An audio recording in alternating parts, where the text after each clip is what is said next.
Bismillahirrahmanirrahim. Assalamualaikum warahmatullahi wabarakatuh. Innal hamdalillah nahmaduhu wa nasta'inuhu wa nastaghfiruh wa na'udzu billahi min syururi anfusina wa min sayyiati a'malina.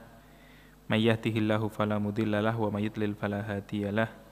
Asyhadu an la ilaha illallah wahdahu la syarika lah wa asyhadu anna Muhammadan abduhu wa rasuluh. Allahumma shalli ala Muhammad wa ala alihi wa sahbatihi ajmain. Amma ba'du fa ya ibadallah usikum wa nafsi bitaqwallahi faqad fazal muttaqun. Alhamdulillah, pada malam hari ini kita bisa melanjutkan lagi tafsir surat Al-Baqarah, sudah sampai akhir-akhir yang pada catatan saya pekan lalu sampai ayat 275.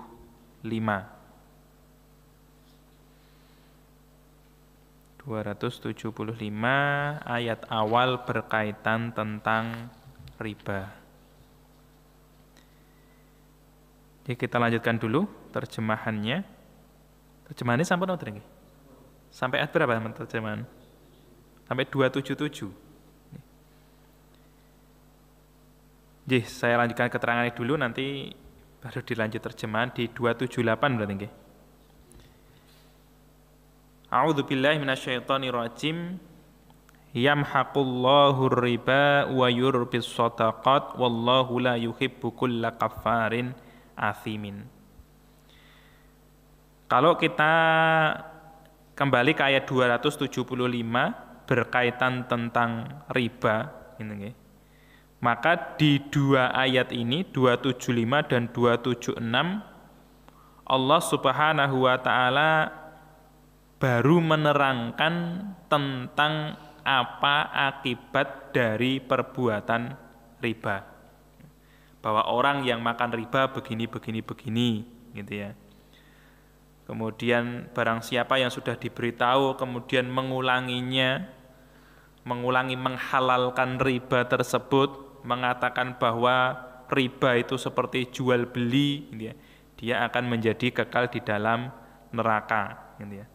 Nanti kalau kita lihat dari urutan-urutan ayat ini, perintah untuk meninggalkan itu baru di ayat 278 gitu ya. Ya ayyuhalladzina amanu taqullah wa dharu ma baqiya minar riba. Jadi sebelum menerangkan atau sebelum melarang gitu, sebelum mengharamkan itu diterangkan dulu. Apa toh? Kenapa toh? Gitu ya. Kok kita umat Islam dilarang oleh Allah Subhanahu wa taala untuk melakukan transaksi ribawi, untuk memakan hasil riba gitu ya. Kemudian masih berkaitan dengan ayat tersebut, pembahasan tersebut adalah 276. Bahwa yamhaqullahu riba. Allah Subhanahu wa taala akan menghilangkan riba. Nah, apa ini yang dihapuskan oleh Allah? Para ulama dalam kitab tafsir mereka mengatakan, ya berkahnya, yang pasti itu adalah keberkahannya mesti akan hilang. Bahkan ada ulama yang mengatakan tidak hanya keberkahannya, wujud yang dia dapatkan dari riba itu seakan-akan hanya lewat. Tidak ada manfaat sama sekali yang didapatkan oleh orang yang riba. Kelihatannya mungkin hasilnya banyak gitu ya. Minjemi satu orang 1 juta, balik 1.200.000. Misalnya minjemi 20 orang kan berarti dia sudah dapat 200 kali 2, 20. Sudah dapat 4 juta. Belum yang transaksi lebih dari itu. Belum transaksi yang lebih besar, lebih banyak daripada itu. Seakan-akan dia mendapatkan hasil yang banyak. Tapi di balik itu gitu ya, Allah Subhanahu wa taala tidak menjadikan manfaat sedikit pun dari harta tersebut. Bahkan gitu, dia mungkin merasa keberatan dengan harta tersebut, harta itu tidak membawa kebaikan tapi malah membawa kejelekan. Nah, kemudian di tafsir yang lain ulama mengatakan ya minimal yang hilang darinya itu keberkahan dalam akhirat, gitu ya. Artinya tidak sampai misalnya mungkin dari transaksi tersebut dia sodakohkan, gitu ya. Kalau dalam hadis lain kan innallaha thayyibun la yaqbalu illa thayyiban, gitu ya. Karena hasilnya bukan dari hasil yang baik, ya tidak diterima oleh Allah Subhanahu wa taala. Maka itu yang dihapuskan oleh Allah. Seakan-akan dia mungkin sodakoh dengan harta yang banyak, tetapi tidak ada hasilnya di hadapan Allah Subhanahu wa ta'ala. Nah, itu salah satu alasan secara maknawi kenapa riba itu tidak boleh. Karena tidak diridhoi oleh Allah, tidak diterima oleh Allah, tidak diperbanyak gitu ya, atau dilipatkan pahalanya, hasilnya oleh Allah Subhanahu wa taala. Sebaliknya tentang sedekah, wa yurbis sedekah, Allah Subhanahu wa taala menumbuhkan sedekah. Lah tambah ini dari apa? Bisa dari harta itu sendiri jadi berlipat. Kan banyak kisah nggih. Jadi sedekah sekian dapat hasil yang lebih banyak, walaupun mungkin niatannya bukan karena itu, tapi sangat terasa ketika memperbanyak sedekah itu mendapatkan hasil yang besar dari Allah Subhanahu wa taala. Atau yang kedua, yang bertambah, yang tumbuh itu adalah keberkahannya. Mungkin nilainya tidak seberapa gitu ya, tapi karena dia sudah membantu banyak orang, dia sudah mengeluarkan banyak sedekah, harta yang sedikit ini jadi sangat bermanfaat untuk dia. Dan yang terpenting, yang ditumbuhkan oleh Allah itu Subhanahu wa taala itu adalah pahalanya. Itu yang menjadi tujuan utama kita seorang mukmin nggih. Mungkin di dunia itu walaupun kita tidak wis sedekah akeh kok ya ora tambah-tambah, kok ya uripe tetap susah misalnya seperti itu, ya yang kita harapkan tujuannya adalah tujuan akhirat, bahwa kita mendapatkan pahala yang besar nanti di hadapan Allah Subhanahu wa taala. Mungkin sebagaimana hadis yang pernah saya sampaikan nggih, bahwa Allah Subhanahu wa taala menjelaskan melalui Rasulullah, orang yang bersedekah hanya sebesar kurma gitu ya, tapi dari hasil yang baik Allah Subhanahu wa taala akan menerimanya dan menumbuhkan bagi pemiliknya tadi, orang yang bersedekah tadi, sampai sebesar gunung gitu. Jadi nilainya cuman kecil mungkin, tapi nanti ditumbuhkan oleh Allah menjadi nilai yang besar. Wallahu la yuhibbu kulla kaffarin athim.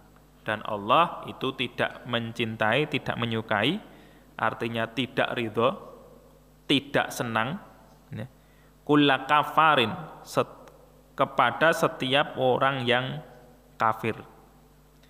Nah, kafir di sini para ulama mereka menjelaskan adalah orang-orang yang tetap menghalalkan riba.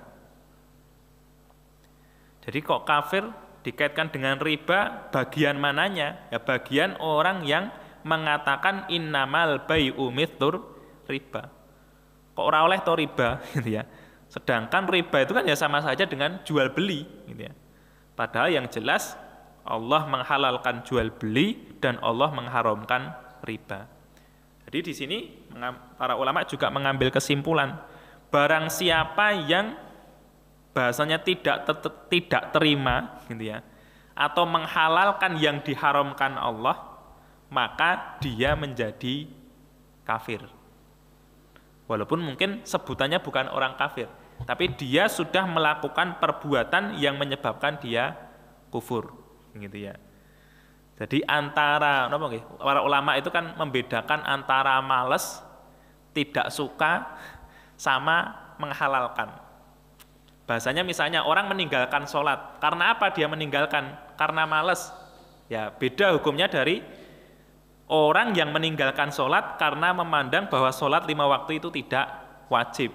Nah kalau memandang, ngapa kok tidak sholat? Nah sholat tuh bagi saya sudah tidak wajib kok gitu ya. Saya sudah orang soleh banget kok, misalnya seperti itu, ya sudah keluar dari ketentuan.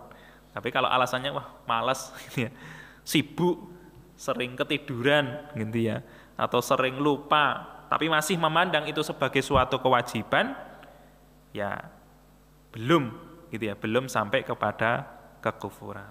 Maka di sini la yuhibbu kulla kafarin itu bagi orang yang menyamakan antara jual beli dengan riba. Artinya menganggap riba itu halal sebagaimana jual beli. Athimin orang yang berdosa. Nah, kalau berdosa itu lebih umum. Artinya mungkin dia tahu bahwa itu haram gitu ya. Dia tahu bahwa itu tidak boleh tapi tetap melanjutkan dalam transaksi tersebut. Tidak sampai kepada kekafiran, tapi ya tetap berdosa dengan perbuatan dia. Nah, sebaliknya innalladzina amanu wa amilus solihati wa aqamus sholah wa atawuz zakata lahum ajruhum inda rabbihim wala khaufun alaihim wala hum yahzanun. Jadi yang di sini di 277 itu sifat orang yang beriman. Bahwa orang beriman itu gitu ya. Itu adalah orang-orang yang mereka itu beriman kepada Allah, kepada Rasulnya dan kepada hal-hal yang lain, dan mereka itu wa amilus sholihat dan berbuat yang baik-baik. Termasuk dari amilus sholihat itu adalah meninggalkan riba gitu ya. Karena riba bukan amal soleh, riba itu amal yang dilarang oleh Allah. Maka orang beriman sifatnya tidak melakukan hal tersebut, tetapi amalnya itu amal yang soleh. Kemudian dikhususkan dari amal soleh tersebut dikhususkan wa aqamus sholah wa atawuz zakah. Karena sholat dan zakat itu kan juga termasuk dari amal soleh gitu ya. Tetapi kenapa penyebutannya dikhususkan oleh Allah sholat dan zakat? Karena sholat dan zakat itu adalah apa? A'dhamu arkanil ibadah al-amaliyah gitu ya. Paling utamanya ibadah-ibadah amal. Yang satu berkaitan dengan amalan diri gitu ya, amalan jasad, amalan tubuh, yang satu dengan amalan harta. Ada ulama lain yang menyebutkan karena sholat itu tathirun nafas gitu ya, bahwa sholat itu mensucikan diri, mensucikan jiwa, kalau zakat itu mensucikan harta. Wa aqamus sholah wa atawuz zakah.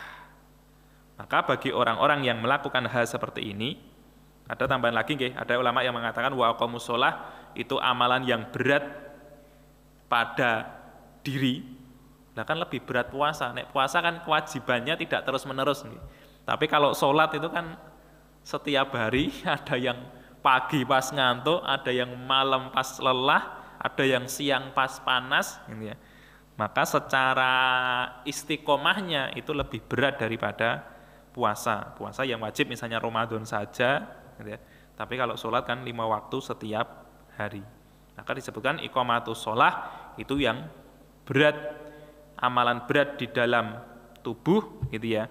Kemudian zakat itu amalan terberat dalam soal harta. Sudah mengumpulkan banyak, capek, lelah, kemudian harus dikeluarkan untuk orang lain. Maka itu sesuatu yang berat. Maka orang yang mau melakukan hal ini beramal soleh, khususnya mereka menegakkan sholat, mereka membayarkan zakat, lahum ajruhum inda rabbihim. Sama nggih dengan 274 nggih. Falahum ajruhum inda rabbihim wala khaufun alaihim wala hum yahzanun. Artinya mereka mendapatkan pahala yang besar. Karena pahala tersebut disandingkan dengan Allah. Lahum ajruhum inda rabbihim gitu ya. Mereka mendapatkan pahala dari Allah. Nah, pahala dari Allah ya tentunya sangat besar karena Allah Maha besar, Maha mampu, Maha merahmati, Maha memberi rizki gitu ya. Wala khaufun alaihim wala hum yahzanun. Banyak ulama yang artinya berpendapat berbolak-balik gitu ya. La khaufun alaihim itu di dunia, tidak takut atas segala sesuatu yang di dunia, wala hum yahzanun, mereka di akhirat tidak sedih, atau sebaliknya la khaufun alaihim, tidak takut dengan apa yang nanti terjadi di akhirat, wala hum yahzanun, dan mereka tidak bersedih dengan apa yang ditinggalkan di dunia. Artinya entah itu di dunia dan di akhirat tidak ada rasa takut, tidak ada rasa khawatir, tidak ada rasa sedih. Kemudian kita lanjutkan ke ayat 278. Ya ayyuhalladzina amanu, wahai orang-orang yang beriman, ittaqullah, bertakwalah kalian kepada Allah. Wadharu, dan kalian tinggalkanlah ma baqiya, apa yang tersisa, minar riba, dari riba, in kuntum, jika adalah kalian mu'minina, orang-orang yang beriman. Fa'in, maka jika lam taf'alu, kalian belum berbuat, artinya belum meninggalkan riba, fa'dhanu, maka ketahuilah, artinya kan serulah, itu maksudnya ketahuilah, biharbin, dengan permusuhan atau peperangan, minallahi, dari Allah, wa rasulihi, dan utusannya. Wa in tubtum, dan jika kalian bertaubat, artinya meninggalkan riba, selesai dari riba, falakum, maka bagi kalian ru'usu amwalikum, pokok-pokok harta-harta kalian. La tatlimuna, kalian tidak berbuat dolim, wala tudlamuna, dan kalian tidak dizolimi. Wa in, dan jika kana adalah dia, dzu usratin, orang yang mempunyai kesulitan, kesusahan, fanadhiratun, maka diberi waktu atau berikanlah waktu, ila maisarotin, kepada kemudahan, wa antasodaku, dan bahwasanya kalian bersedekah, khairun lakum, lebih baik bagi kalian, in kuntum, jika adalah kalian ta'lamuna, kalian mengetahui. Wattaqu, dan takutlah,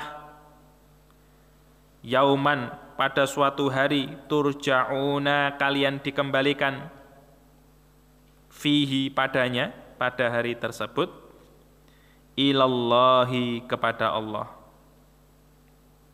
Tsumma, kemudian, tuwaffa, disempurnakan, kullu nafsin, bagi setiap diri, ma kasabat, apa yang dia usahakan, wahum, dan mereka la yudlamuna, tidak didolimi. 278. Sampai ini dulu nih, karena nanti ayat selanjutnya panjang banget. 278, kalau kita melihat kitab-kitab tafsir, banyak ulama yang mengatakan ayat ini termasuk ayat-ayat yang turun akhir-akhir, turun sebelum wafatnya Rasulullah Shallallahu Alaihi Wasallam. Bahkan ada yang mengatakan 9 hari sebelum beliau wafat, ada yang mengatakan 30 hari sebelum beliau wafat, atau dengan pendapat-pendapat yang lain. Tapi ulama mereka banyak yang mengatakan ayat-ayat tentang riba itu termasuk ayat-ayat yang turun akhir. Jadi bukan awal-awal waktu Madinah atau pertengahan, itu bukan, tetapi di akhir-akhir, bahkan sangat dekat sebelum wafatnya Rasulullah Shallallahu Alaihi Wasallam. Maka di sini seperti yang saya sampaikan tadi, baru secara tegas Allah Subhanahu wa Ta'ala menyampaikan perintahnya untuk meninggalkan riba. Kalau yang ayat-ayat sebelumnya baru akibat-akibatnya, gitu ya. Dan juga baru bahwa orang beriman itu tidak melakukan transaksi riba, gitu ya. Tapi di sini secara jelas, ya ayyuhalladzina amanu, wahai orang-orang yang beriman, ittaqullah, bertakwalah kepada Allah. Jadi sebelum melarang dengan larangan riba itu diawali dulu baru dengan ittaqullah. Maka kalau kita lihat kan setelah perintah ittaqullah itu biasanya sesuatu yang penting gitu ya. Ittaqullaha wa qulu qaulan sadida. Bertakwalah kepada Allah dan katakan perkataan yang benar, karena kebohongan itu termasuk dosa besar. Atau ittaqullah wal tandur nafsum ma qaddamat li ghad. Perintah untuk bertakwa, kemudian untuk bermuhasabah apa yang sudah dipersiapkan untuk kehidupan yang mendatang. Kalau di sini ittaqullah, bertakwalah kepada Allah, wa dharu ma baqiya minar riba. Dan tinggalkanlah apa yang tersisa dari riba. Ya sama dengan di ayat 275 ini ya. Faman ja'ahu mau'idhatun mir rabbi fantaha falahu masalaf. Barang siapa yang datang kepadanya nasihat dari Allah kemudian dia berhenti, maka baginya apa yang telah lalu. Maka di sini sama, ma baqiya minar riba, apa yang tersisa. Yang dulu-dulu wis lewat, ya wis gitu ya. Karena itu waktu belum ada larangan. Kalau di zaman kita sekarang ya waktu belum tahu, ya sudah. Ya tinggal sekarang yang masih tersisa dari harta atau dari transaksi yang masih ada di dalamnya itu hal-hal yang berkaitan dengan riba, ya ditinggalkan. Ya, apa yang tersisa dari riba. In kuntum mu'minin, jika adalah kalian orang yang beriman. Maka berimannya di sini bukan berarti nek jek riba terus dadi kafir gitu, ndak. Ya sama dengan sebelumnya gitu nggih. Artinya kalau keimanan di sini barang siapa yang masih melakukan kemaksiatan secara umum, tidak hanya cuma riba nggih, secara umum, yaitu menunjukkan ketidaksempurnaan iman. Karena kalau orang itu benar-benar beriman kepada Allah, kepada Rasulnya, kitabnya, hari akhir, ya tentu tidak berani untuk melakukan kemaksiatan sekecil apapun. Tetapi kalau masih ada kemaksiatan termasuk di dalamnya riba, ya berarti belum sempurna keimanannya. Kemudian fa'il lam taf'alu, jika kalian belum berbuat hal tersebut, artinya masih melakukan transaksi riba gitu ya. Fa'dzanu biharbim minallahi wa rasulih. Maka ketahuilah gitu ya, bahwa Allah Subhanahu wa taala itu memerangi, memusuhi orang yang melakukan riba. Entah itu permusuhannya dari Allah dan dari Rasulullah Shallallahu Alaihi Wasallam dan dari utusannya. Maka dari kalimat ini para ulama mengatakan riba itu termasuk dari dosa-dosa yang besar. Karena kalau dilihat dari lafal-lafal yang seperti ini, bahwa Allah itu memerangi seseorang, itu ada ulama yang mengatakan 3 hal larangan atau perbuatan yang haram yang dengan lafal Allah Subhanahu wa taala memerangi mereka. Yang satu, man ada liwaliyan faqad adzantuhu bil harbi gitu ya.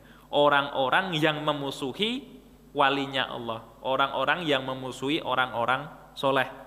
Orang soleh, orang baik, orang yang dekat dengan Allah kok malah dimusuhi. Maka dalam hadis arba'in itu disebutkan orang yang memusuhi itu juga akan dimusuhi oleh Allah. Kemudian yang kedua itu adalah qati'ut thoriq gitu ya. Orang yang berbuat rusak dengan dalam bahasa kita ya begal gitu ya, nyegati orang-orang yang ada di tengah jalan, mengambil hartanya, membunuh. Itu juga mereka mendapatkan permusuhan dari Allah Subhanahu wa taala. Kemudian yang ketiga adalah riba ini. Fa'dzanu biharbin minallahi wa rasulih. Itu juga, maka itu termasuk juga perbuatan yang termasuk dosa besar gitu ya. Maka kalau kita lihat di 3 ini semuanya berkaitan dengan kedzaliman gitu ya. Yang satu memusuhi orang yang baik, yang satu orang yang suka mengganggu di jalan, membunuh orang, yang satu mendolimi orang dalam hal harta mereka. Seharusnya orang itu dibantu gitu ya. Tapi dia membantu awalnya, tetapi kemudian dia mengambil upah dari bantuan tersebut. Maka wa in tubtum falakum ru'usu amwalikum. Dan jika kalian bertaubat artinya berhenti dari riba tadi, maka bagi kalian ru'usu amwalikum, pokok-pokok dari harta kalian. Karena kan riba yang paling jelas kan seperti yang saya taringkan kemarin, riba yang muncul karena peminjaman balqorot gitu ya. Jadi kita minjami 1 juta kembali 1.200.000, itu kan paling yang contoh yang paling jelas. Maka kalau kalian berhenti dari perbuatan riba, falakum ru'usu amwalikum. Yang 1 juta ini tetap boleh kalian miliki. Yang ditinggalkan itu yang 200 tambahan tadi. Misalnya lebih dari nilai 1 juta, 100 juta dalam tempo waktu 2 tahun, tambahnya misalnya 5 juta. Baru 1 tahun berjalan, tahu ada larangan riba tuh, misalnya seperti itu. Kemudian yang akhir sampai 200 itu boleh dipaksa, bahasanya seperti ini, untuk dibayarkan boleh. Tapi yang 5 juta yang jadi perjanjian awal bahwa ini nanti kembalinya berbunga seperti itu. Nah, itu yang harus ditinggalkan. Nah, kenapa seperti itu? La tatlimuna wa la tutlamun. Kalian itu tidak didolimi. Artinya bukan berarti kemudian nek ra oleh riba kon ngiklaske kabeh, itu ndak gitu ya. Tetapi kalian tidak akan didolimi. Pokok-pokok dari harta yang kalian keluarkan itu boleh kalian miliki. Kalau itu dihutangi orang, ya boleh kalian tuntut, boleh kalian minta. Tetapi yang ribanya itu ditinggalkan. Karena la tatlimun, kalian tidak la tatlimuna, kalian tidak berbuat dolim. Artinya dengan tadi membantu orang tetapi mengambil upah dari hal tersebut, wala tutlamuna, dan kalian tidak dizolimi. Artinya berbuat dolim, membebani orang dengan sesuatu yang tidak diperbolehkan oleh syariat, itu juga salah nggih. Karena kalau dalam syariat itu kan perpindahan harta dari seseorang kepada orang lain itu kan diatur. Kepemilikan harta A menjadi hartanya B itu kan diatur. Boleh lewat jual beli yang tidak ada horornya, tidak ada tipuannya, tidak ada madorotnya, tidak ada ribanya, gitu ya. Saling ridho dan lain sebagainya itu kan diatur oleh syariat. Maka ketika kalian mengambil harta orang lain dengan cara yang tidak diperbolehkan oleh syariat, ya artinya itu berbuat dolim, la tatlimun. Kalau kalian meninggalkan riba, kalian jadi tidak berbuat dolim, wala tutlamun, dan tidak didolimi. Artinya pokok dari harta yang telah kalian keluarkan itu boleh kalian miliki lagi, boleh kalian ambil lagi, tidak dikurangi sedikit pun. Misalnya minjami 1 juta ya balik lagi 1 juta, 10 juta ya balik lagi 10 juta, itu tidak masalah. Nah, kemudian wa in kana dzu usratin fanadhiratun ila maisarah. Jika orang yang bertransaksi dengan kalian, yang berhutang dengan kalian itu dzu usratin, dalam keadaan sulit, dalam keadaan susah gitu ya. Fanadhiratun ila maisarah, maka hendaklah diberi waktu sampai kepada kemudahan. Artinya sampai orang itu longgar. Maka kalau yang ulama istilahkan sebagai ribal jahiliyah gitu ya, yang diterangkan oleh ulama di dalam kitab tafsir mereka, itu awalnya orang berhutang itu tanpa muncul adanya riba. Jadi A berhutang kepada B. Berhutang berapa? 5 juta. Kapan baliknya? Nanti 1 bulan lagi. Itu tidak ada riba. Oh iya, tak silih. Nanti 1 bulan lagi balik. Tapi ketika yang B yang berhutang itu tidak bisa mengembalikan di waktu yang setelah ditentukan, ada 2 pilihan. Kamu bayar sekarang, berhutang orang lain lagi, gitu ya. Atau saya beri waktu tetapi ada tambahannya, kan gitu ya. Maka ini yang sering disebut sebagai ribal jahiliyah. Jadi di awal itu tidak ada tambahannya, tapi waktu di saat pembayaran kok tidak bisa, baru dimunculkan tambahan. Nah, maka perintah dari Allah Subhanahu wa taala, Kalau sudah sampai waktu yang ditentukan itu tidak bisa membayar karena dia orang yang kesulitan, ya fanadhiratun ila maisarah. Berilah waktu sampai dia itu dalam keadaan mudah. Dan yang lebih baik lagi, wa antasaddaqu khairul lakum in kuntum ta'lamun. Dan bahwasanya kalian bersedekah itu lebih baik bagi kalian jika kalian itu mengetahui. Artinya, wah kok angel tenan, ora iso bayar tenan, ya wis separo tok wae ra apa-apa gitu ya. Yang sisanya saya sedekahkan. Karena itu juga pernah terjadi di zaman sahabat gitu ya. Ada 2 orang sahabat itu bahasanya beradu mulut karena hutang sampai didengar oleh Rasulullah Shallallahu alaihi wasallam. Kemudian Rasulullah bertanya apa yang terjadi. Kemudian Nabi Shallallahu alaihi wasallam menyuruh orang yang memberi hutang, lepaskan aja separuhnya gitu ya. Kamu sedekahkan separuhnya dan kamu orang yang berhutang separuh itu kudu tok bayar. Ya. Akhirnya ya tadi yang satu mensedekahkan, yang satu diberi waktu untuk melonggarkan pembayaran hutangnya. Dan itu kalau kita lihat juga ada hadis Nabi Shallallahu alaihi wasallam yang diriwayatkan oleh sahabat Buraidah bin Al-Hasib Al-Aslami, diriwayatkan oleh Ibnu Majah, juga Imam Ahmad gitu ya. Para ulama mengatakan hadis ini dengan rijaluhu rijalun sahih, jadi termasuk dari hadis sahih, bahwa pernah suatu saat Rasulullah Shallallahu alaihi wasallam bersabda, man andara muksiran falahu kullu yaumin mithlahu shadaqah. Bahwa orang yang memberi waktu kepada orang yang sedang kesulitan, setiap hari bagi orang tersebut semisal sedekah. Jadi misalnya 100.000 1 minggu gitu ya. Kok dalam waktu 1 minggu ini belum bisa bayar, ya wes mundur meneh 2 minggu. Nah di waktu mundurnya ini dia terhitung seakan-akan setiap hari dia sedekah. Dan di waktu yang lain sahabat Buraidah bin Al-Hasib ini juga mendengarkan sabda Nabi, man andara muksiran falahu kullu yaumin mithlaihi sedekah. Barang siapa yang memberi waktu kepada orang yang kesulitan, maka setiap hari baginya seperti 2 sedekah.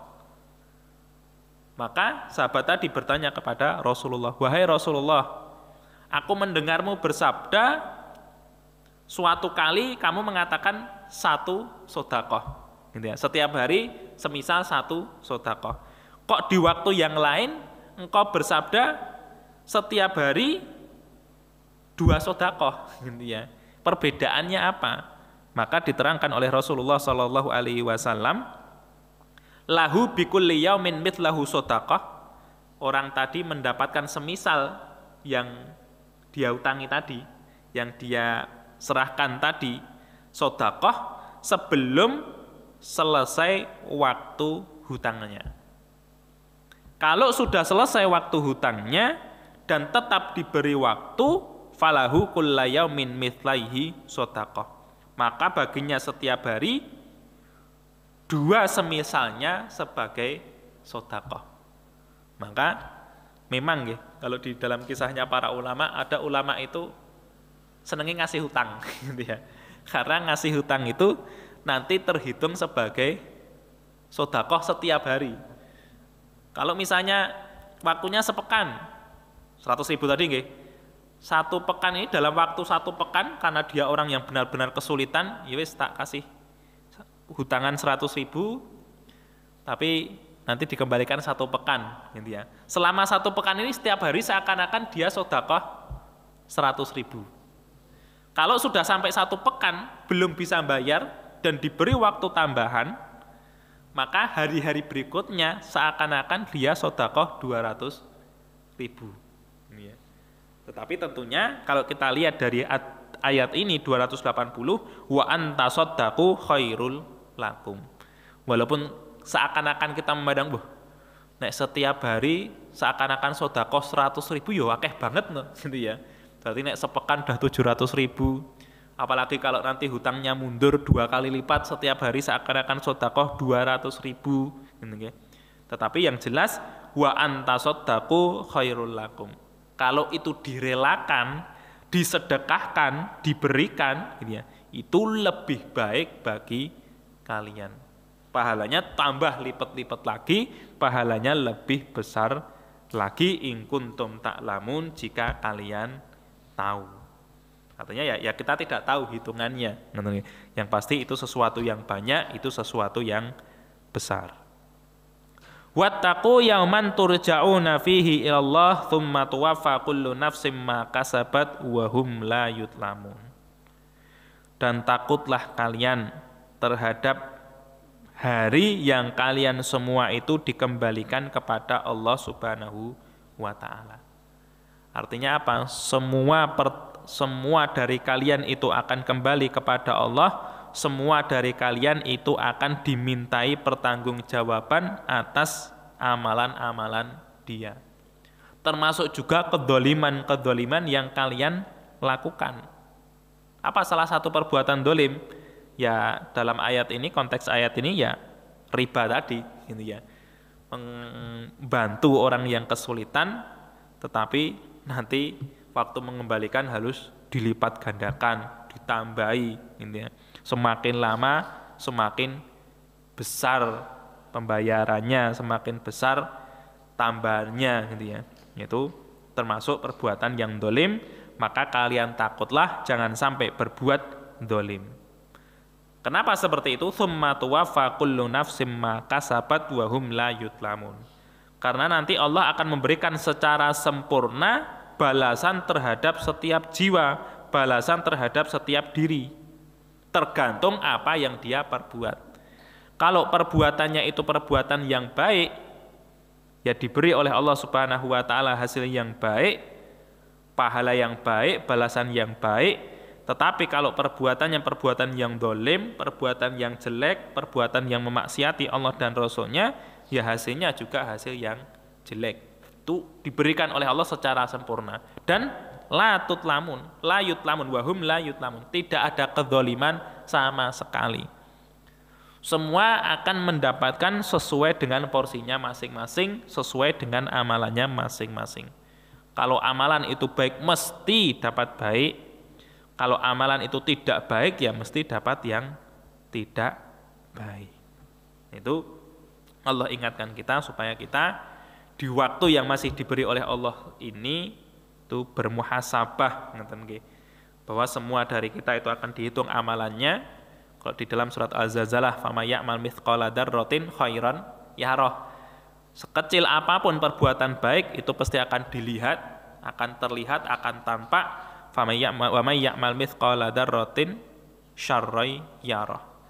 Kalau itu perbuatan yang jelek sekecil apapun, yaitu pasti juga akan terlihat wujudnya, terlihat balasannya, terlihat akibatnya. Isai jam pinten nggih? Lebih 15.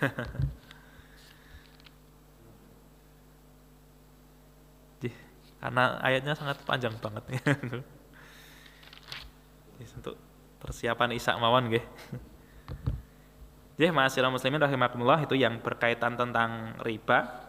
Jadi cuma satu halaman nggih kalau di banyak cetakan mushaf. Kalau tentang sedekah tadi kemarin kan berhalaman-halaman. Nanti di ayat selanjutnya 282 itu masih berkaitan dengan muamalah harta juga, gitu ya. Masih berkaitan dengan harta, tetapi dalam masalah dain, dalam masalah hutang, gitu ya.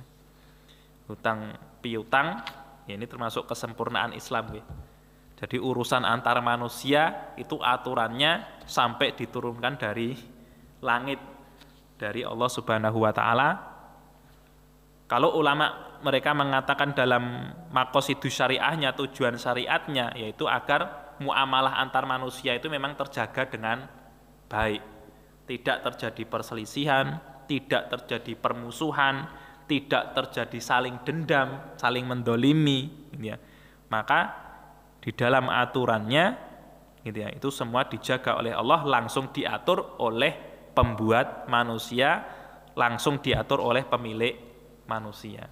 Karena kalau kita ngatur awake dhewe kan nggih sulit, kan tidak bisa. Maka dalam hal-hal yang rawan seperti itu diatur oleh Allah Subhanahu wa taala di dalam Al-Qur'an maupun dari hadis Nabi sallallahu alaihi wasallam. Oke, semoga ilmu ini bermanfaat bagi kita, bisa kita amalkan. Allah memberikan kekuatan kepada kita untuk beristiqomah dalam mengamalkannya sehingga kita bertemu Allah Subhanahu wa taala dalam keadaan husnul khatimah. Amin amin ya rabbal alamin. Subhanakallahumma wa bihamdika asyhadu an la ilaha illa anta nastaghfiruka wa atubu ilaik.